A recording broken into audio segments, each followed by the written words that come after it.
Project Mercury is a run-and-gun game that uses a graphical style similar to the Vectrex. It is pretty unique as games in this genre tend to either emulate Nintendo or Super Nintendo, so it was interesting to see a game use this style of graphics. Gameplay here has you running through levels shooting a bunch of kind of samey enemies. Enemy variety here is really not that great.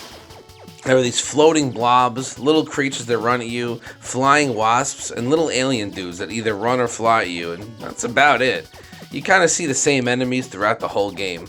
That doesn't mean the game is bad. I personally had a good time with it. Controls are similar to what you might see in Contra. You can shoot in 8 directions, hold the trigger to lock your aim in place, and jump. The jump physics here are interesting. Holding forward while you jump predictably moves you in that direction. But as soon as you stop holding forward, your character just kind of drops. There's no momentum to your jumps like in most games, but it actually makes the platforming a little easier, as you can just release the direction when you're over the platform. So I never found myself missing jumps, despite the fact this game is littered with a ton of really tiny platforms. In addition to platforming and shooting, there are some other gameplay styles here. You get some speeder bike levels similar to level 3 in Contra 3, a few levels where you're climbing up a wall, also similar to Contra 3, and even a level similar to the second level of Battletoads that has you on this little contraption descending into a pit, dodging and shooting enemies.